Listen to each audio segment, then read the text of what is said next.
Assalamualaikum warahmatullahi wabarakatuh. Izin perkenalkan diri, perkenalkan nama saya Salsa Sapitri dari Prodi Akuntansi.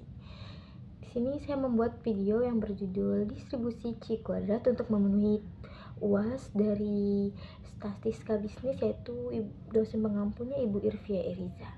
Di sini pertama-tama ada rumusan masalah. Yang pertama ada uji greatness, yang kedua ada uji keselarasan, yang ketiga ada uji normalitas, yang keempat ada uji identensi. Nah, di sini ada pengertian dari distribusi C kuadrat adalah suatu ukuran statistik yang digunakan untuk menguji hipotesis antara distribusi probabilitas dari suatu variabel acak. Uji C kuadrat digunakan untuk menentukan apakah ada perbedaan signifikan antara frekuensi observasi dan frekuensi harapan dalam satu atau lebih kategori. Nah, di sini ada ciri-ciri C kuadrat. Yang pertama itu dia selalu positif. Nilai C kuadrat tidak pernah negatif karena merupakan hasil penjumlahan kuadrat dari variabel acak normal standar. Nah, yang kedua ini ada bentuk distribusi, yaitu bentuk distribusi C kuadrat tidak simetris atau condong ke kanan. Semakin besar derajat kebebasannya, distribusi ini semakin mendekati bentuk distribusi normal. Nah, yang ketiga ada derajat kebebasan atau disebut dengan DF. Distribusi C kuadrat hanya memiliki satu parameter, yaitu derajat kebebasan. Derajat kebebasan ini menunjukkan jumlah variabel acak yang dikuadratkan dan dijumlahkan. Yang keempat ada rata-rata atau disebut dengan mean. Rata-rata distribusi C kuadrat sama dengan derajat kebebasan. Nah, yang kelima ini ada varians. Varians distribusi C kuadrat adalah 2 kali derajat kebebasan atau 2 kali DF. Yang terakhir ada aplikasi. Distribusi C kuadrat banyak digunakan dalam uji statistik, terutama dalam uji goodness of fit atau uji kecocokan dan uji identensi.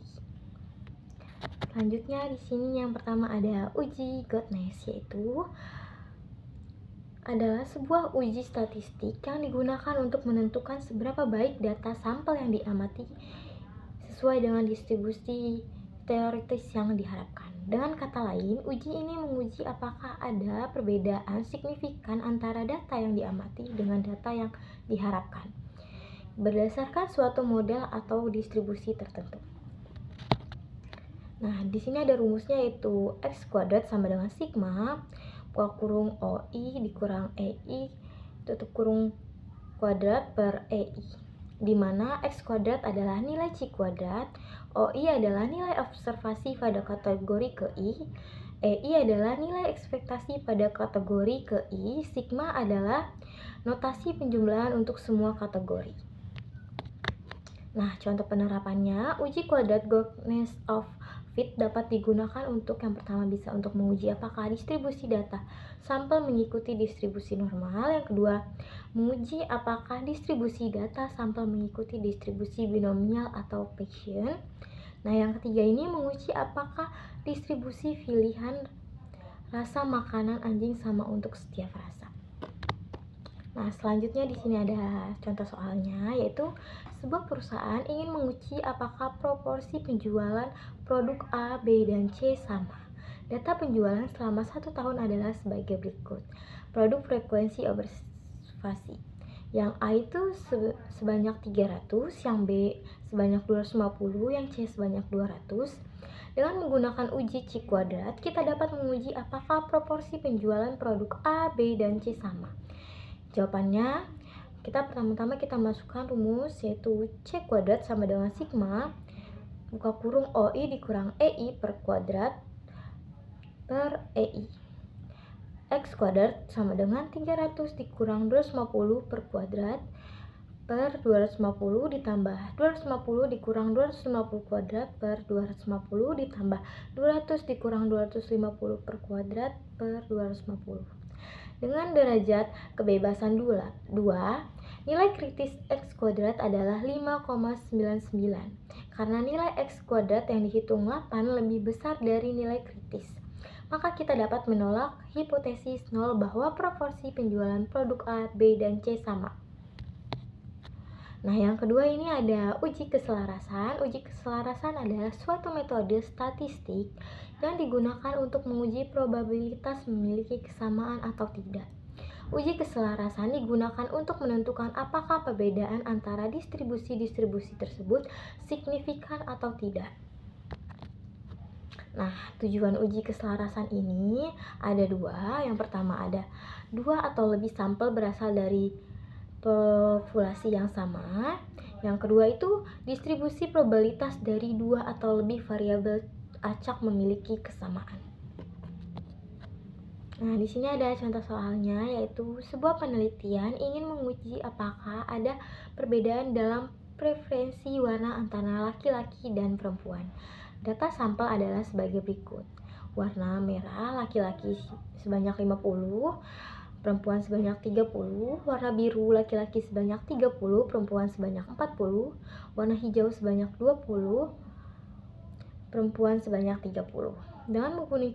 Dengan menggunakan uji kuadrat, kita dapat menguji apakah ada perbedaan dalam preferensi warna antara laki-laki dan perempuan. Rumusnya, X kuadrat sama dengan sigma atau buka kurung FO sama dengan FH per kuadrat per FH, yaitu X kuadrat sama dengan 50 dikurang 40 kuadrat per 40 ditambah 30 dikurang 35 per kuadrat per 35 ditambah 20 dikurang 25 per kuadrat ditambah 30 dikurang 4 per kuadrat per 40 ditambah 40 dikurang 35 kuadrat per 35 ditambah 30 dikurang 25 kuadrat per 25. Hasilnya itu 2,5 ditambah 0,71 ditambah 1 ditambah 0,25 ditambah 0,71 ditambah 1. Hasilnya itu 8,42. Dengan derajat kebebasan 2, nilai kritis X kuadrat adalah 5,99. Karena nilai X kuadrat yang dihitung 8,42 lebih besar dari nilai kritis, maka kita dapat menolak hipotesis 0 bahwa tidak ada perbedaan dalam preferensi warna antara laki-laki dan perempuan. Nah, selanjutnya ada uji normalitas. Uji normalitas adalah suatu metode statistik yang digunakan untuk menguji apakah suatu distribusi data sampel mengikuti distribusi normal atau tidak. Distribusi normal adalah suatu distribusi probabilitas yang memiliki bentuk kurva lonceng simetris. Nah, di sini ada tujuan dan metode uji normalitas. Yang pertama ada tujuannya untuk mengetahui apakah data sampel dapat dianalisis menggunakan metode statistik parametrik yang memerlukan asumsi normalitas. Jika data tidak normal, maka metode non-parametrik atau transformasi data mungkin diperlukan.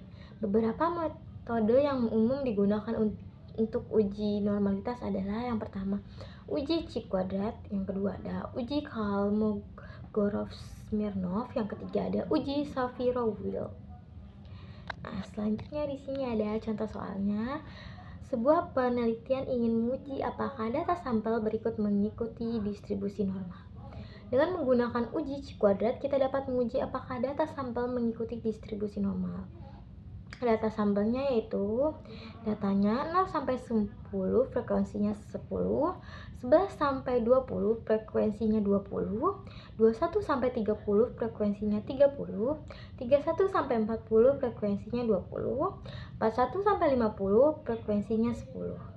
Jadi X kuadrat sama dengan 10 dikurang 15 per kuadrat per 15 ditambah 20 dikurang 20 kuadrat per 20 ditambah 30 dikurang 20 kuadrat per 20 ditambah 20 dikurang 20 per kuadrat per 20 ditambah 10 dikurang 15 kuadrat per 15. Jadi hasilnya 1,67 ditambah 0 ditambah 5 ditambah 0 ditambah 1,67.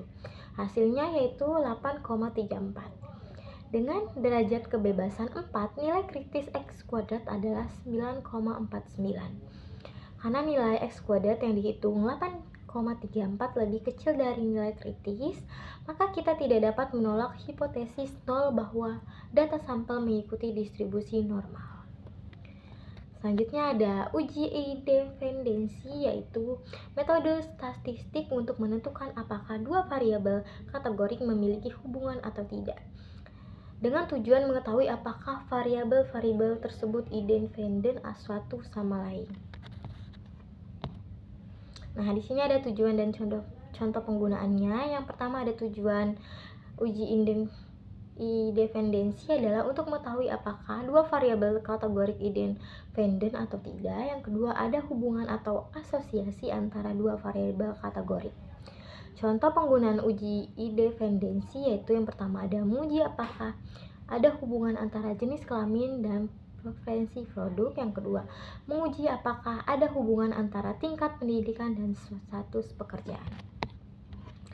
Nah, di sini ada contoh soalnya. Sebuah penelitian ingin menguji apakah ada hubungan yang antara jenis kelamin dan preferensi produk. Data sampel adalah sebagai berikut.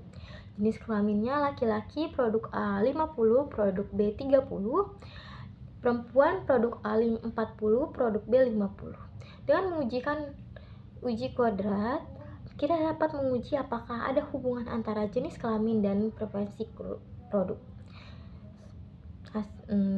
Hasilnya itu X kuadrat sama dengan 50 dikurang 45 kuadrat per 45 ditambah 30 dikurang 35 kuadrat per 35 ditambah 40 dikurang 45 kuadrat per 45 ditambah 50 dikurang 45 kuadrat per 45, jadi 1,11 ditambah 0,71 ditambah 0,56 ditambah 0,56.